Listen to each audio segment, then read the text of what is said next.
LegacyMaker, the All Sports Network. This is it. This is for all the chips. Work for championship. No, it gets no better than this. Just sit and relax a bit. We're talking the pass and blitz. We're talking the jump and switch. We're talking the pitch and miss. Cleat space, kick space. You come to the right place. Beat bait. I don't need to see other shows. I'm straight. Cause they're not impressing me. I tune into Legacy. Legacy. Fourth and goal and on the road. Legacy. Down 3 seconds to go. Legacy. 2 out, bases loaded. Legacy. It's not a mystery, you're tuning to Legacy. Checkered flag on the final lap. Legacy. 12th round, who gets in the match? Legacy. You want a legacy. You build a legacy. Broadcasting live right now so the whole world can see. Now, the LegacyMaker Sports Podcast. Welcome, everybody. We about to get this bad boy started.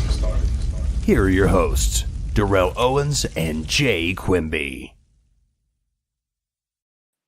Welcome, ladies and gentlemen, to another episode of the LegacyMaker Sports Podcast here on the LegacyMaker Sports Network. It is episode 297. Ladies and gentlemen, we are just 3 episodes away from 300. We're glad to be with you for another one, ladies and gentlemen, another one here on the network. And of course, we're continuing our 4-a-day series. Today, we do Jay's favorite division, the NFC South. So first of all, of course, I'm your man, Darrell Owens, and with me as always, the man, myth, and the absolute legend, Mr. Jeremiah Quimby. How you doing, Jay? I'm doing well, brother. How are you? It's doing pretty good. So you're still wearing that stupid hat that you wore last night? Well, I mean, you just put on that stupid. Was that a nutcracker that you had just a few seconds ago? What was that? No, these are my totems. Remember? That's right, the totem poles. Yes. This is the one my brother got me for Christmas. That Jake And fancy. then I got the Ohio State one right here from my mom and dad. Those Janks are fancy. I'm gonna give me one. They really tried to find one for you because they had every other team up there, but they said they didn't sell junk there. I bet they didn't. Oh. Donkey in Michigan. You know that sounds like Lions fans, but that's all right too. That sounds like the Lions in the Detroit area. You and I both know that the Lions fans are not smart enough to sell a product that could make money. God bless them. God bless it. God bless. Sorry, Victor. Yeah, sorry, Victor. We love you, bro. We love Victor. He's probably the only hardcore. He's probably the only hardcore Lions fan that I know. So I will give him that much. Anywho, once again, ladies and gentlemen, thank you all. We're into it. We're going to break down the NFC South today. And then of course, we got some other things we're going to get into first, and then we'll get into our breakdown. So let's go ahead and get this party started. And we're going to talk about an event that me and Jay and our partner, Justice Miller, got to attend last week. That's the ACC Kickoff down there in Charlotte. We took the 4-hour journey, waited another 2 days, took another 4-hour journey back. And we had a chance to check out the talent in the ACC. Got a chance to sit down with some players, got to talk to some coaches. And Jay, I just real quick wanted to kind of get your thoughts from the ACC, media day, the kickoff that we went to last week. What were your thoughts on it? I loved it. It was a blast. Getting to talk to some of the players and the coaches, especially Coach Elliott, very down-to-earth guy. He understands the culture he wants to set up there. Right. You can definitely feel it by talking to, even Brennan, Nick Anderson, or Jackson, sorry, I messed that up. The wing culture there is what they want to get back to. Something, not that Coach Mendenhall didn't have that, but it's nice to see the transition, but the vibes are different. Does that make sense? No, I'm not trying to say it's a bad vibe that Mendenhall had, but it's definitely a different vibe.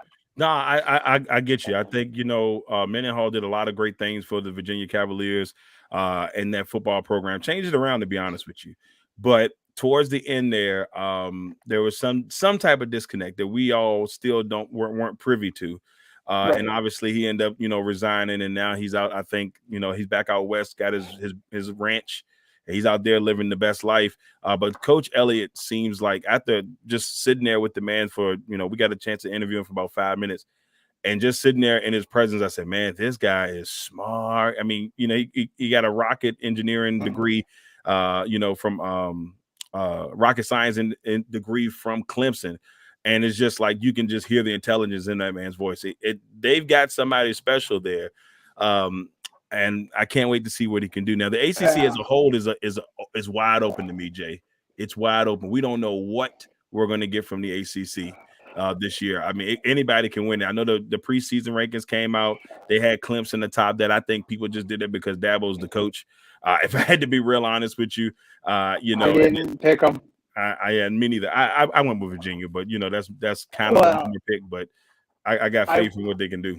I went with Virginia, but then I flipped, and on the other side, I went Wake Forest. I really, what they're doing there. I love Sam, their quarterback. I mean, together, if you look at the way the conferences are set up, the ACC has, hands down, the best collection of young arms in the entire nation. Hands down.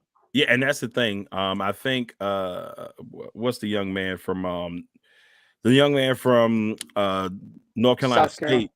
Is it North Carolina State? Leary. Yeah, Leary is the one that was picked to be the preseason player of the year. 35 touchdowns, 5 interceptions. Yeah, so I mean, it's wide open. I mean, it really is wide open, and it feels like that way every year. It's like it seems like the last couple of years, anybody can win that bad boy. So it's going to be fun football to watch as we go into the season. And once again, we'd like to thank the ACC for inviting us down for our third opportunity to come down there. We'll definitely be back next year. We just don't know what the landscape is going to look like in college football. Yeah, I know.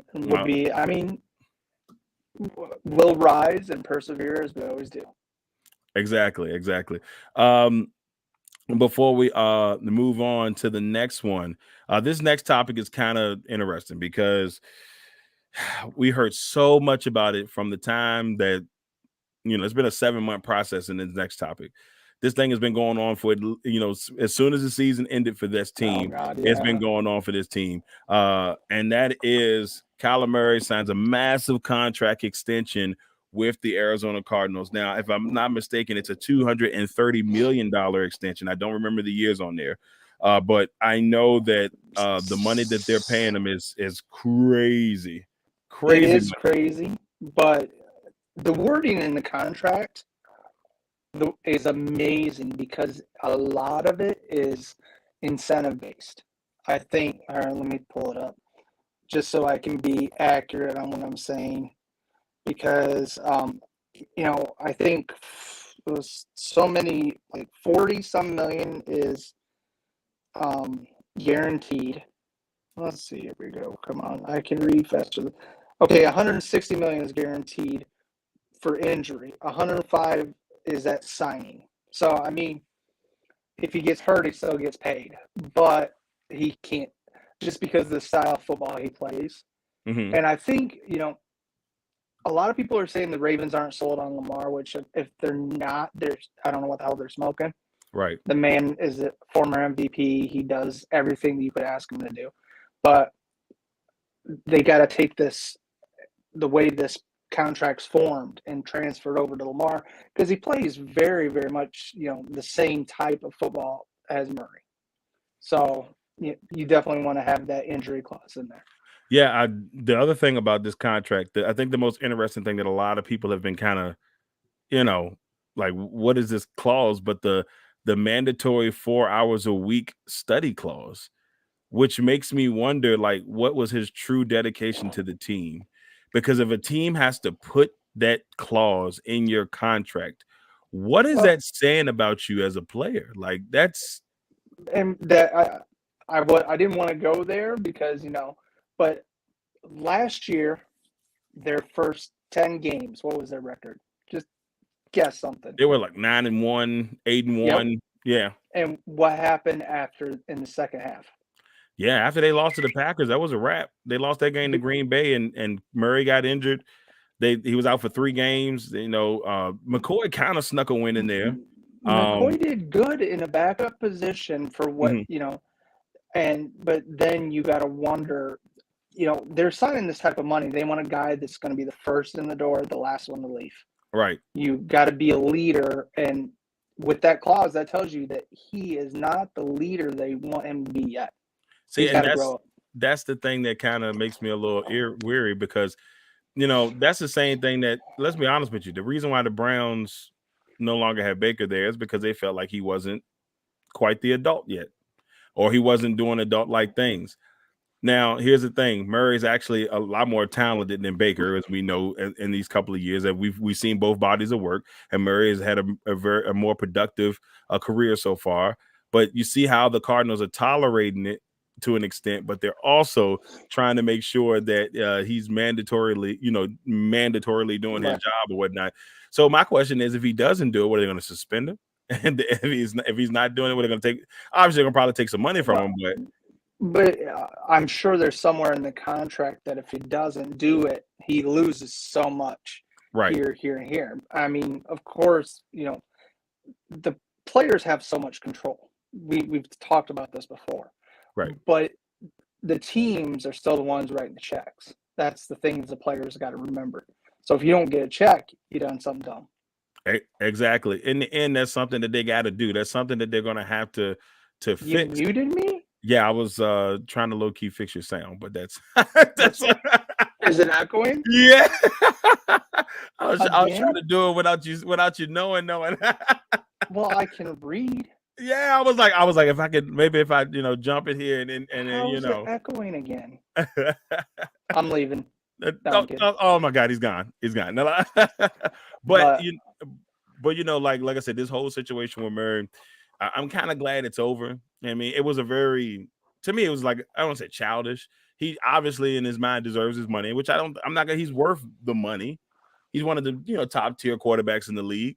There was a lot about him that I think a lot of people are like, I'm not so sure about him now, but there's a lot of people that would love to have him on the team because they know that he can play. But he's also a guy that can walk away from football and then have a job the next day in baseball. Yeah, he could go play for the Las Vegas A's. That's something that I wouldn't surprise me one bit. He might go over there and do that for the team formerly known as the Oakland A's because that's the way that's kind of looking. But I go back and look at it and say this contract, smart move by the Cardinals. Because if he does have any childish ways, they gave him what he wanted. But if he goes into there and he's not putting in the work, they're going to make him pay for it. And I'm hoping that all changes. There was a lot of complaining at the end of last season between the two, between the Cardinals and then Kyler Murray. Oh yeah, and it makes some of that. They don't want to throw him under the bus, and social media takes small things, makes them big.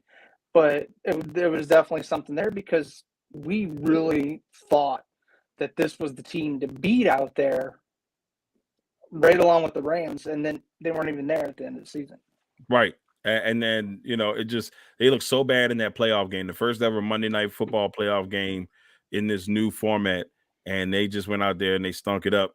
A team that was, that just beat Dallas not too long, or the Arlington Desperados not too long before then. But, hey, we'll see what the Cardinals do this year and see if they can make another run or get things together. Next one, we're going to continue our theme of the NFL here. And we'll probably pretty much talk about NFL the rest of the show because today is the first official day of NFL training camps. They're underway. We've seen a lot of video today, some positive video for players, in my opinion, that have been injured. We saw Saquon Barkley out there making one-handed catches and the fans going all wild. We had a Michael Thomas sighting out there in New Orleans. Running routes. Yeah, yep. Running routes. A good deal there. And, of course, we've got the battle between Baker Mayfield and Sam Darnold down there in Carolina. So, Jay, I just, kind of want to know from your opinion, what kind of storylines are you kind of interested in going into training camp? There's so many to touch upon because you got battles. You got second-year players that are coming back from injuries. Just the thing that if you look at who's still available free agent wise, 2 years ago, all these guys. Am I still there? Yeah, I can hear you. Okay. I can still hear you. Just told me Becca stuff is attached to this, so I'm like, what the hell? Becca stuff is interfering slowly there. It's taking over. No, it needs it. Just the free agents that are available, you could build almost a winning team off the free agents that are available still. Right. So with this start in training camp, the main thing people got to keep an eye on is injuries, especially I'm not trying to. Your team has 9 people on the PUP right now. Already, we haven't even sniffed the grass yet, and it's already like that. And we've got teams making cuts. Hell, Julio signed with us, and he said he was down to 3 teams that he was looking at. Us, the Chiefs, and you guys. I didn't either hear. I was just about to say, please don't say us in there. As long as he didn't say Green Bay, I was going to be real happy until you said that. Now I'm just. I'm sorry. On one of the fan pages, a guy said that he met him, had a picture up with him, and Julio said he was a really nice, down to earth guy. And when they were talking football, and he said those were the 3 teams he was looking at. And it makes you wonder if you guys even offered him something, because we only gave him a 1 year, $6 million. We didn't offer him anything. We probably gave Sammy Watkins a lot more to be broken. We probably offered Julio $25 and some Nikes, and that's probably pretty much all we gave him. A bus pass. And a bus pass anywhere in Green Bay you want to go. Better yet, we can get you across the state of Wisconsin, and you don't have to worry about anything. So it wouldn't surprise me one bit. But I think for me, it was good to see Michael Thomas back out there for, just as an NFL fan. For those who had him in fantasy leagues and that are buried, they're probably just like, thank you for coming back. But I'm intrigued to see what him and Jameis can do. And I know we're talking NFC South, but NFC South got a lot of, interesting storylines. Julio coming in, to the team. You got the you go back 3 years ago, and 2 of the best wide receivers out of the 3 of the Falcons is now on Tampa Bay. Yeah. And that's Russell Gage is about to have a great year. Like he was looking. He had some good moments with Matt Ryan. Just imagine what he's going to do with Tom Brady. I love the fact that we brought in Rudolph, and then Julio. Yeah, we're getting that, but Todd Bowles is a defensive coach. Always has been. Now, I'm not trying to sell Byron Leftwich short by any means. He is an offensive genius. I know he didn't have the experience, but I would have liked to see Leftwich as the coach. But that couldn't happen with Brady still being there, if that makes sense. Because, about the same age, I figure that they go back and forth sometimes. I think the Bucs kind of did it the right way, in my opinion. You don't want to lose Leftwich. You don't. Exactly. But Todd Bowles does already have the head coaching experience. So it does make more sense to give Todd Bowles the job, knowing that he's going to have a way better team than he had in New York. And he's already got the head coaching experience. He knows how to deal with the media, even though, like, we met him that year. He came to the Washington training camp. I mean, one of the driest personalities. My man, Coach Bowles, is all about business, man. He is a dry personality, but a heck of a head coach. I mean, a heck of a coach. So hopefully, a heck of a head coach for Tampa Bay. But I mean, we'll see. We'll see. I'm intrigued to see where they lead to. Other things, you got players that got franchised or wanted extensions. Like, I'm so glad that Scary Terry got his money. He deserved it. Definitely deserved it. But then you look at the Bengals, and Bates didn't even show up because Bates says, look, you are going to pay me. I'm one of the best safeties in the league. You're going to pay me. But to be honest with you, I don't feel like the league values safeties probably the way they should be valued. Because, I mean, we saw that a couple of years ago with Jamal Adams. because I mean Jamal Adams is a good safety. It's a different breed though. Yeah, he's a good safety. Is he the best safety in the league? No, but people like they were struggling. Like the Jets were like, "No, we good." That's what's bad when the Jets said, "No, we good," and they gave him to Seattle, and then Seattle got suckered into paying him all that money. So it's like I always felt like not that it's an interchangeable position, but it's a position you can kind of. But you flip the coin and you look at Minkah Fitzpatrick, and he got paid. He deserved it, but he deserved it because in that defense. See, and that's another thing with like the defensive types. Running a 3-4 defense, your safeties and your corners got to be, above par to allow the pass rush time to get to the quarterback. Right. And with a 4-3, it's different because you got bigger guys down in the trenches fighting for it. So, I mean, potato. Safety, I think, is very undervalued at this point. It is. It definitely is. One other thing, you saw my guy come into camp. Oh yeah, out here looking like Nicolas Cage from Con Air. I mean, it's. I swear, man. Aaron Rodgers is a mess, man. I just hope I was waiting for Steve Buscemi to pop out with a Barbie doll. Yeah. Look, I don't care who he dressed up as. I mean, he can dress up as the Mad Hatter as far as I care. All I want is you to get back to the Super Bowl. I appreciate your costume game. He was John Wick last year for Halloween. He grew the hair out and he was John Wick for Halloween. And this time he's Nicolas Cage, Con Air. What do I need you to do? When he retires, he's going to be one of those, as you call it, woke hipsters. What I don't care. You better woke hipster and find us a championship ring. That's what I care about. That's what I care about. When you figure that out, Aaron, then we'll talk business. He's still my guy, but we'll see. Speaking of Green Bay, we'll go to this last topic before we head to our team previews. So there's a video that it's been out a couple of days now, but AJ Dillon was at a Packers event, and AJ Dillon runs and does the Lambeau leap. It was a rain delay going on. And he jumps into the crowd. Now, before this happened, they brought him down there. There was a police officer, and the police officer, man, he was trying to go and jump into the crowd, and the police officer stops him. Now, this would have been commendable, thinking, okay, man, hey, man, be careful because we don't want you to slide. We need you. I can deal with that because I ain't gonna lie. Just even after watching the video, I was like, Jay, I don't know. I don't know why he was making that attempt. But the problem comes is the shove.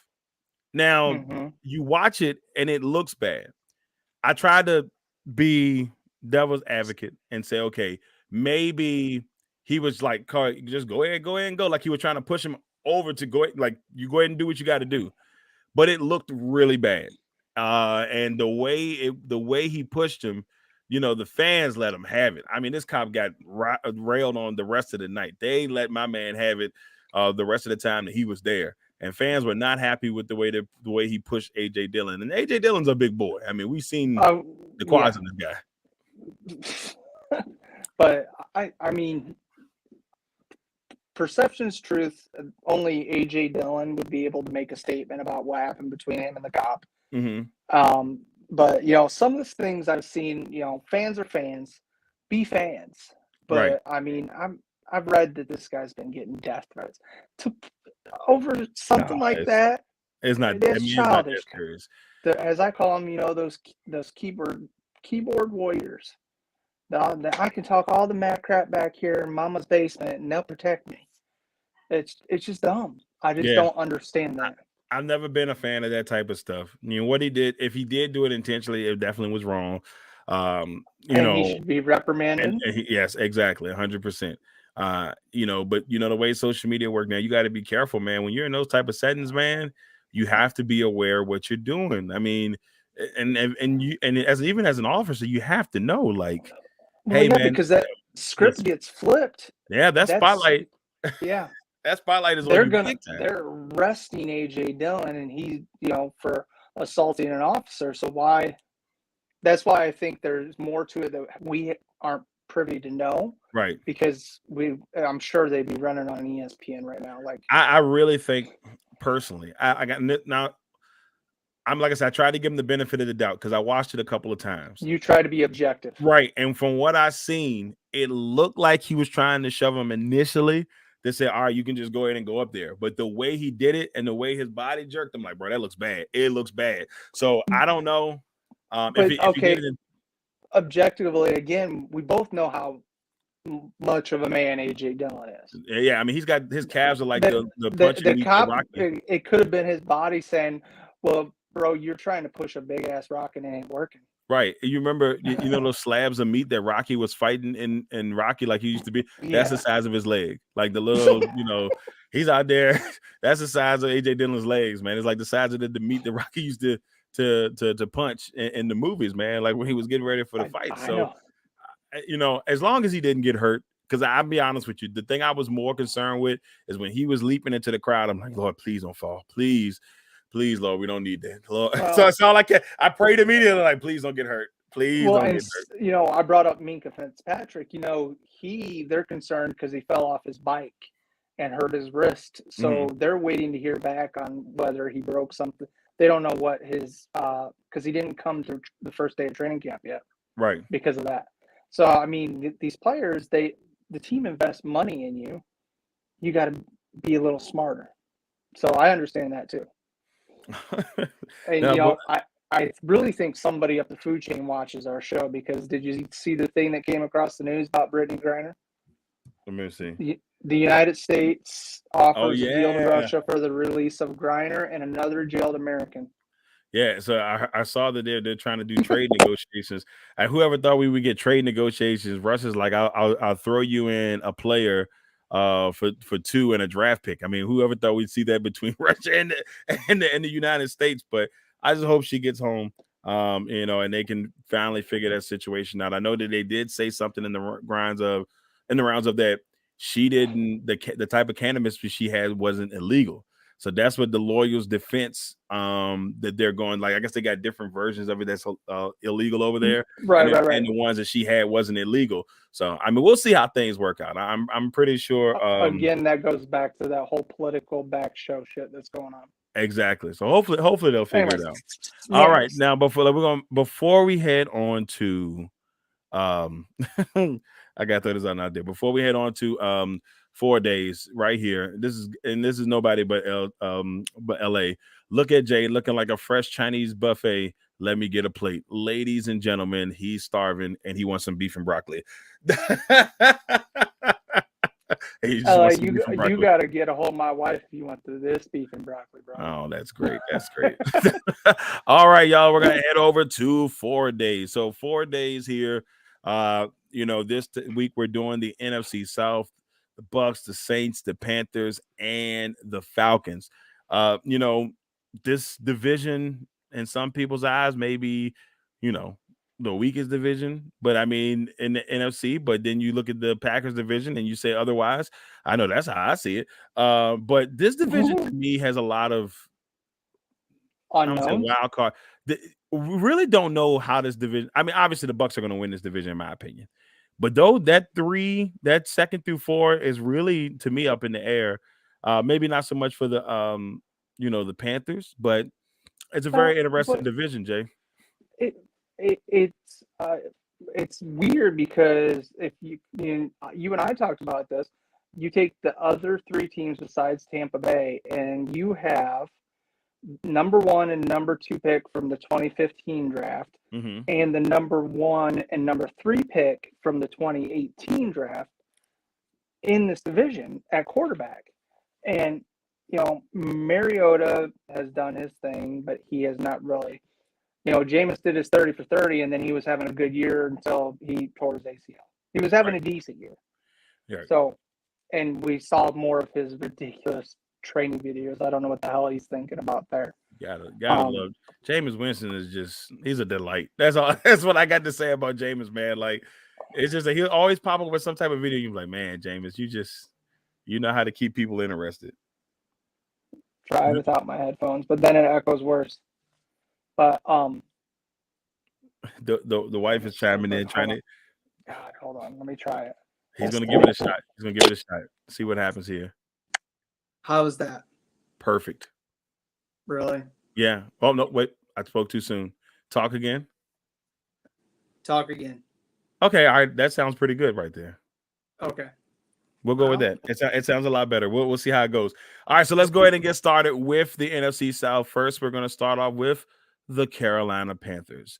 Now, the Carolina Panthers 5-12 last year. And this is a team, Jay, that started the year off 4-0 or 3-0, and they were cooking. Sam Darnold was leading the league in rushing touchdowns, and everybody was starting to change their mind about Sam Darnold. They're like, man, look at this Sam Darnold guy.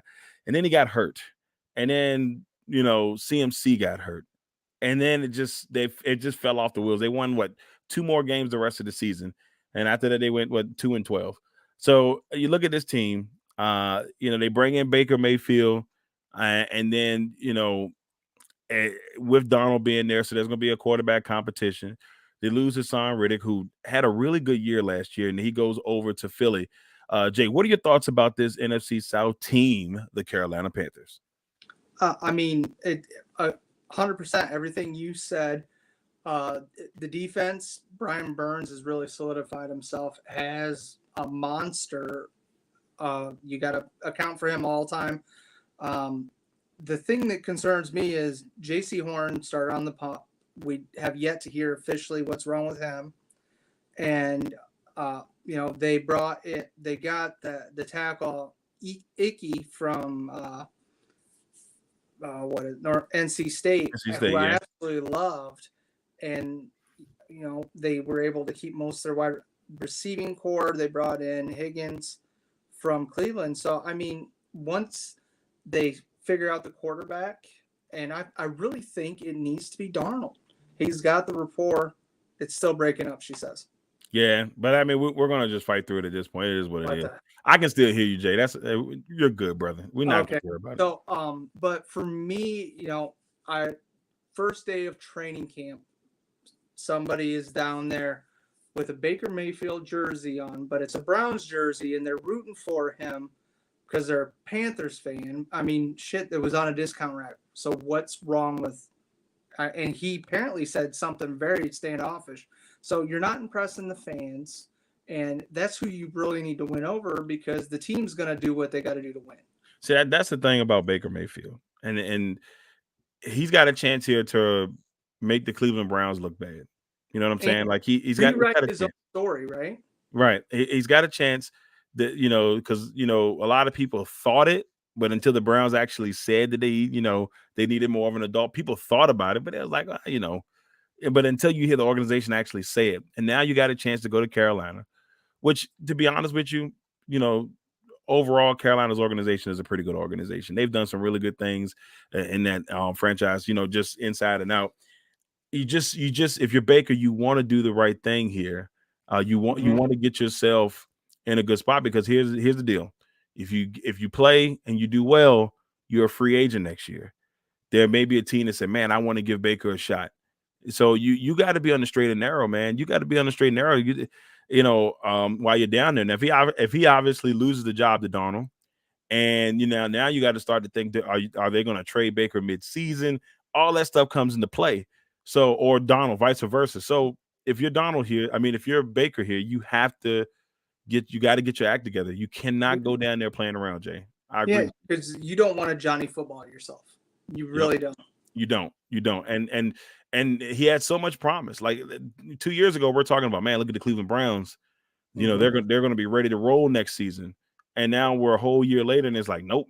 And they talk about the maturity thing, and I'm not trying to take any shots at anybody, but the baggage that is attached to Watson, they brought him in, they paid him, and sent you packing. Right. What don't we know? That's the thing that's really that's it. Yeah, right. And it's like, for them to take that leap with a guy who's in much trouble, as I've seen in a long time, and he's in Bill Cosby type trouble. Let's be honest with you. He's in Bill Cosby type trouble. And it's like, bruh, they said, well, we'll take the L. They're prepared to not have this guy for a year, if not more. I read something today because they brought Josh Rosen in. Yeah, they brought Josh Rosen in. And so they got Josh Rosen. They got Dobbs. They got Brissett. So, they've got guys there that are, just in case guys, if everything doesn't work out. So I'm just hoping for Carolina's sake that one of these guys will get the opportunity to change their narrative. That's what I hope for them, because when you're a first or second, in this case, the first pick and the third pick in that draft, the expectation levels are crazy. You know what I'm saying? And Rosen, I believe, was also in that draft, if I'm not mistaken. He might have been in a couple years before. He's been in the league a little bit longer than that. Yeah, he was, I think, the year before, because the next quarterback taken was actually Allen at 7. Yeah, he was in that Allen draft. My fault. But I want to see one of them, press. To be honest with you, I think I want to see Donald really have I feel like the guy's got potential. I know that's hard to say about somebody who's been in the league. He's got the potential. It just feels like he's got to be on the right team, man. It kind of feels like he's getting that Alex Smith treatment. Right. Different offensive coordinators, different systems to learn, never been able to get himself squared together and have that chance. Right. So yes, I agree with you on Darnold. He definitely, like I said, he showed flashes last year. If he doesn't get hurt, we could be talking a whole different story. Baker might not have been there because they were clicking. Then he got hurt in that Dallas Desperados game. He got hurt in the Desperados game. That's twice. I know, don't beat me.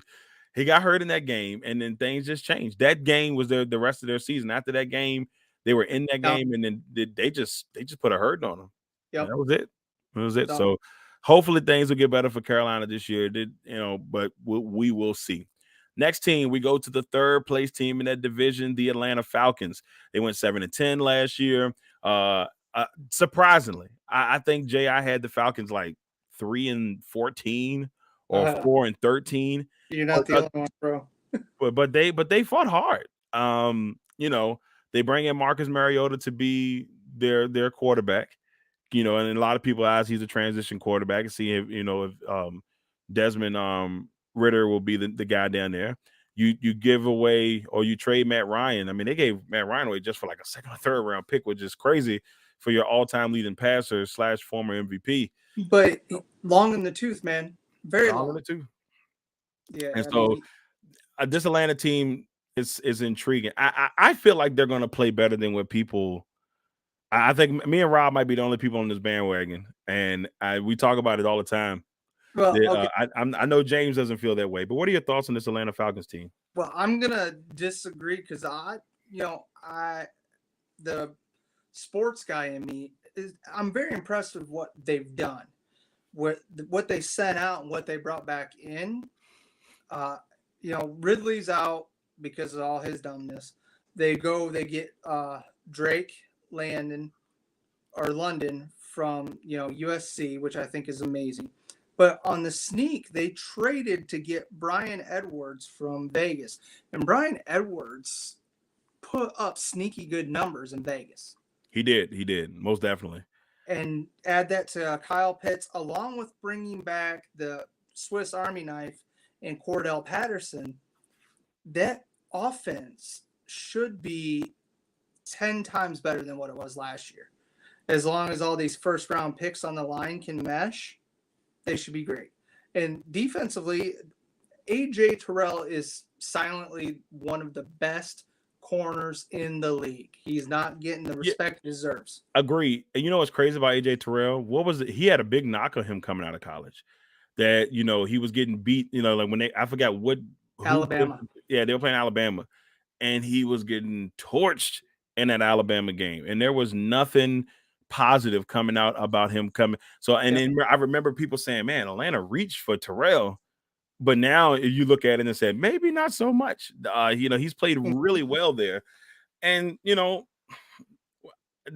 Atlanta team surprised me last year. They could surprise us more this year. Who knows? I really, if we were to line it up and you asked me today where everybody would be, the Saints brought a lot of people back in, but with the question marks of, head coach and things like that going on, I could say Atlanta could finish second and, knock on wood. Now, I'm not even going to put it out in the verse, but I really think they're heading the right direction. They're rebuilding. They're doing what they got to. Yep. There's a little bit by little bit. See what Arthur Smith and the guys can do. Next one we head to is the New Orleans Saints. The Saints they were 9-8 last year and almost made the playoffs. I mean, they were 8 in addition. Huh? Oh, I did it wrong. My fault. I meant to put him as a loss. Marcus Williams is supposed to be there, y'all. My fault on that. I didn't even. Hey, you know what's funny? When I was writing it, I meant to put him down as the loss, and then I went and I think I put Armstead. I think I had Marcus Williams there at first. Then I flipped it around. Okay, well, sorry. No, it's all right. I was reading. I was like, bro. But I look at this team, and despite Sean Payton not being there anymore, this team is really another one of those teams where he's like, they could be really good. And you wouldn't be surprised if they were really good. But then if they're not as good, you would say, okay, I'm not surprised that they're not as good.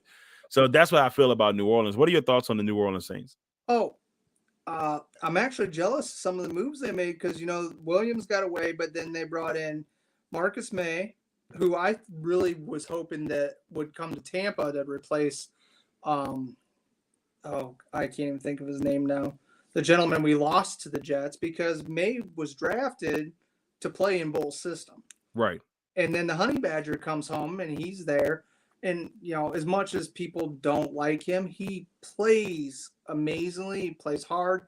And now he's playing in front of his fans and family now. So defensively, and they brought, I think they re-signed Davenport, but he's on the pup too, which is never good. Cameron Jordan has been for 12 years a pain in the ass for my left tackle. I don't care who's played left tackle. He's been a pain. And he's back for another season. The only question is, quarterback. And, they drafted Ian Book. We haven't seen much of him except two preseason games. So it's that New Orleans quarterback room last year was crazy. They had a little bit of everybody play quarterback last year. At least that's the way it felt. Now they did bring in Andy Dalton. I saw that. And, Dalton is going to be a serviceable backup there. A lot of people, there were Arlington Desperados fans last year. They were like, oh, man, maybe Dalton should start. In which he did get a chance to start, I think maybe like a game or two. But his arm strength is gone. Yeah, he's not the same guy. But he's definitely a good person to have there with Jameis. I think that you give somebody, of his veteran experience in there with Jameis. And I know Jameis has been in the league 7 years now, but still, sometimes it helps to have a guy that, has that around him. And, also, they got Landry. Yep. Got Landry to go along with Mike Thomas. Yeah. To me, that's why I said it's crazy. They're supposed to be good. The key factor in all of this is Jameis Winston. Well, there's two. Who's the other? Alvin Kamara. That is also true. They still have Mark Ingram, but it's not the same. Yeah. You gotta have Alvin Kamara, and they may lose him. I'm hearing 6 games is what I've heard. The highest that I heard. Right. They could lose him for 6 games, but haven't really heard any more about this situation. We heard it when it first happened, which was around the Super Bowl, and you occasionally hear something about it. So, which kind of gives me to thinking that it's not going to be as bad as a lot of people are thinking, because I feel like we would be hearing a lot more about it. And I agree with you on that, but it's still that thing that's lingering over. Right. With them losing Armstrong, they brought in Trevor Penning which, he's that small school guy that, really impressed. But most of the time you see them small school guys transition into a guard position. Right. Not a tackle, and especially your blind side. So that's a question mark there. Well, we'll see. This Saints team is going to be very interesting. They got those nice new black helmets. Can't wait to see those in action. So we'll see what the Saints bring to the table. And last but not least, here in our 4 days, we talk about the Tampa Bay Buccaneers. Tampa Bay 13-4 last season, finishing first in the division. Tom Brady, the key addition. That's right, because we thought he was gone, ladies and gentlemen. We thought Thomas was out the door, and 45 days, was it 40 days or 45 days later, Jeff? It was 40. 40 days later, he moved from behind the boulder and he stepped back out and he raised his hands and said, "I have returned, my son." No, you cannot. Okay, first of all, you can't compare him to Jesus. Football Jesus, man. Football Jesus. No, but the thing with Tampa is that, the way Jason writes the contracts, it's brilliant, but we've lost so many leaders. And, for me, I agree Kappa is a huge loss, but then Marpet retired. Right. So both guards gone. And then somehow we get Shaq Mason for a 5th round pick, which is an even kill for Kappa. Right. I'm okay with that. But JPP is, not the pass rusher he's been, but JPP's versatility, if you look, he's had most of his interceptions in his career being a Tampa Bay Buccaneer. And he's that leadership that he brings. Devin White has really kind of, I think, hit his plateau. I'm not saying he's bad by any means, but we still need that extra leader with Levante David. And no Sue. Sue's gone. We got Logan Hall, which I'm. Well, I've only told you or gotten 2 people I told you I've liked in a draft before. The one was David, and the second one's been Hall. So I'm excited about that. But Vita Vea. This is gonna sound weird, but the man's in great football shape for what he needs to do. But he only played about 50% of the snaps last year. He's going to have to up that. Yeah, I mean, no Sue. It doesn't look like Sue's going to be back. I heard the Jets were in play for Sue. So, I mean, that's where it gets a little bit difficult to see if Vita can kind of take over that role. Akeem Hicks is, he's not a slouch by any means. Oh, no, not at all. But I just don't think he plays that pissed off the way that Sue does. That was the difference. I love Gerald McCoy. Absolutely great human being. Loved him in Tampa. But he didn't have that anger that you need to bring onto the field to get it done. He was a gentleman, help people up. I understand that. You want to be cordial, but you're there to kick their ass and win football games. Agreed. You got to have that dog in. Yeah. And that's always been one big thing. For me, in the end, when I look at Tampa Bay, everything hinges on how well Tom Brady can lead that offense. The defense is going to do their thing. I think they may even be a little bit better this year. I think, Todd Bowles is going to have those guys ready to go. Tampa Bay, once again, is going to threaten. They're going to go in there. They're going to be a threat in the NFC. I think we play each other in week 3 in Tampa. That should be a fun one. And then, yeah, that should be a fun one. I don't expect to win that game. I'm okay with it. I really am okay with it, especially in Tampa Bay. No. Well, no, this is something I just know. Shaq Barrett, actually, with JPP not being there now, has moved back to the right side. And so then Joe Tryon, whatever the rest of his name is going to be on the left side. And when he had his 20-some sacks, he came off that right side. So I'm looking forward to seeing that back because Shaq is one of my favorite nobody into somebody stories, Right. I think you feel the same way I feel about the NFC South. It's Tampa Bay and whoever will fight to get second place. Well, Tampa Bay is set up, and it really is 100%. It's win it now.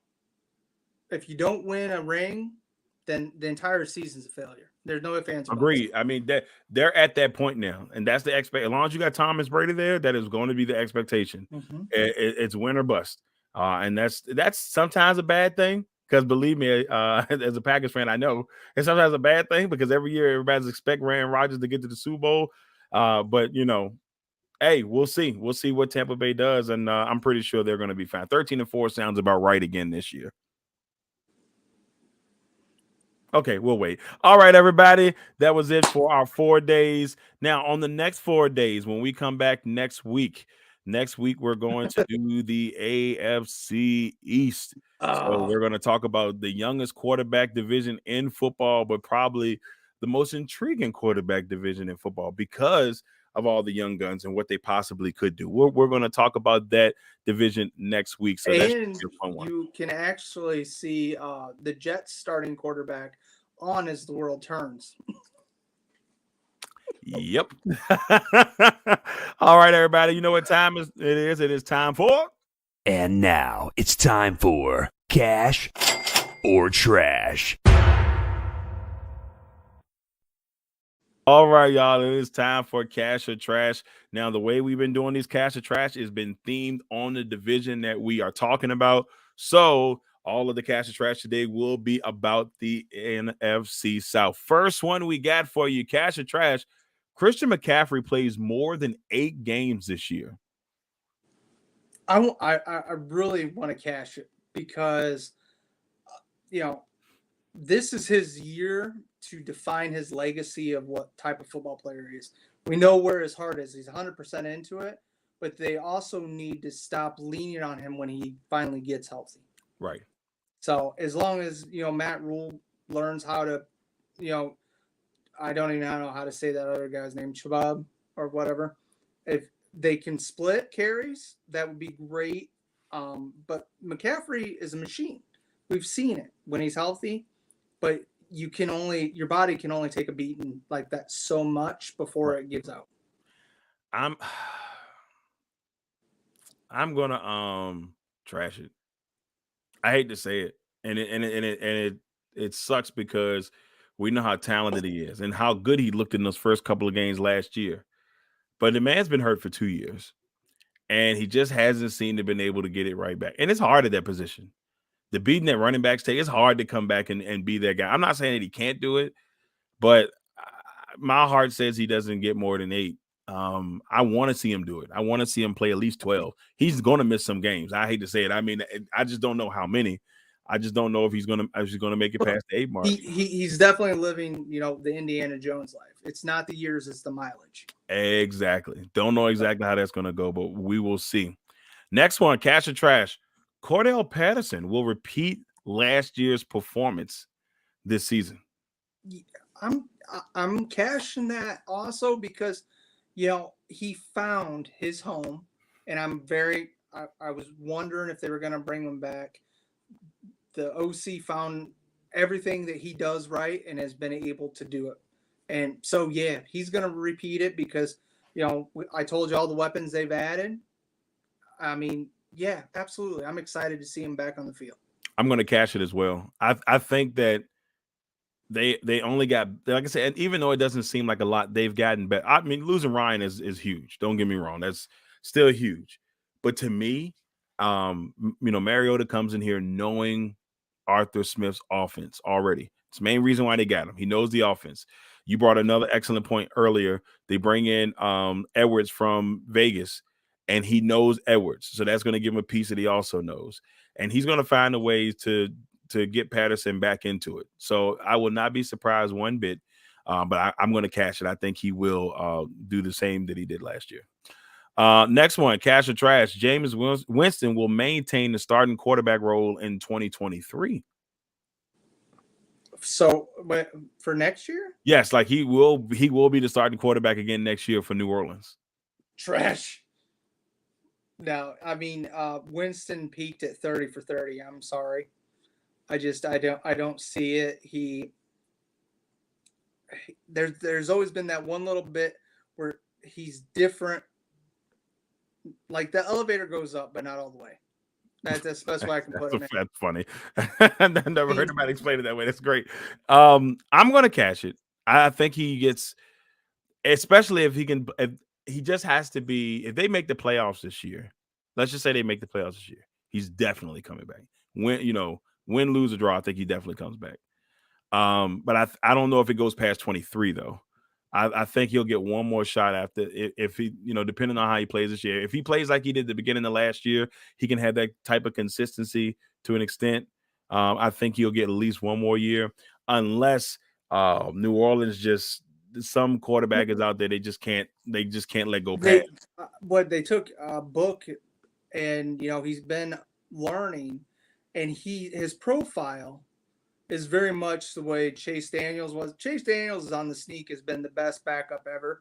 because he keeps getting paid every year to sit there and hold a playbook. He is working that clipboard. Nobody works the clipboard like Chase Daniel.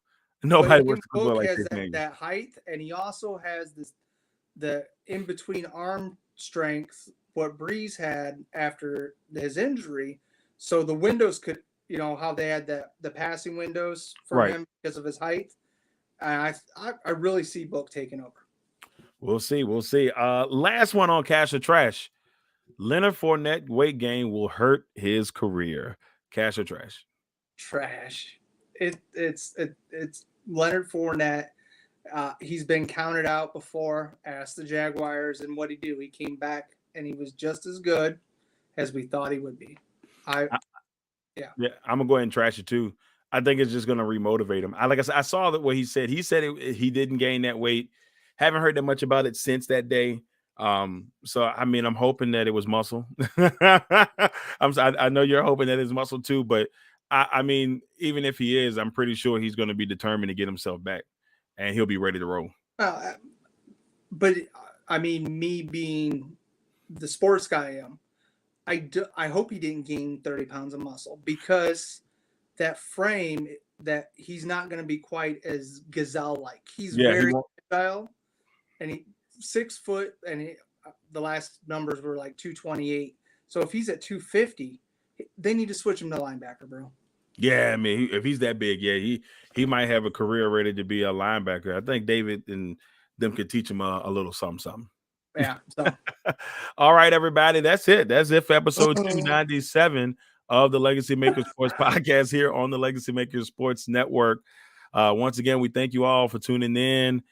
See Statman is in the building there. It's good to see Statman out there, chiming in. Good to see you. Saw Stephen Daniels in the room for a little while there. BCQ was in there. So thank y'all all for tuning in. For those who are listening on the podcast, on audio version, all that good stuff, we appreciate y'all for that.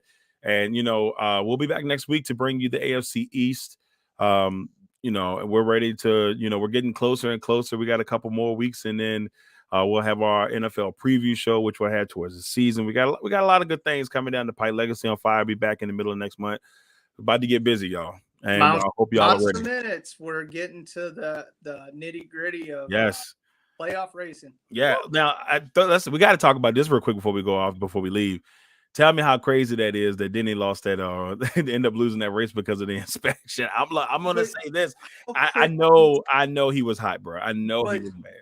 He lost the race, and it should go to number 2. But number 2 was his teammate, and he failed inspection for the same thing. Crazy. So Gibbs lost out twice. Not once, but twice. And Hendricks is over there like, yeah. And I think that was Chase's 4th victory of the season. I think, I could be wrong, and I think it was his 4th of the season. I think it was his second. Second of the season. Okay. I think I'm thinking about Chastain had 3. Chastain. I forgot who. I think I might have been thinking about what's my dude's name? Nah, I'm having a moment, but it was somebody else that I might have been thinking of somebody else. Might have been Denny, but. I look at it, and the nitty-gritty is coming, man. It's going to be a very intense playoff this year. I know Becca was talking about this could be the first time that the points could matter going towards the playoffs, because the wins are so spread out. So, man, we'll see, man. Well, I think you might be right, because right now Chase is rocking the points, so he's number 1. Yeah, look, man, Chase has got a championship under his belt. I wouldn't be surprised if he gets another one, but we'll see. Once again, everybody, thank y'all all for tuning in. Jay, is there anything you want to say before we get out of here, brother?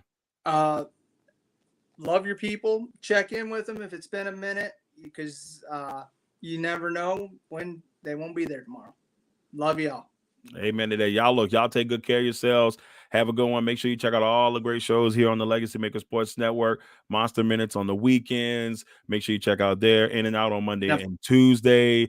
We got Commonwealth Sports Talk, which they'll have a new episode tomorrow with Amon Hawkins from the UVA.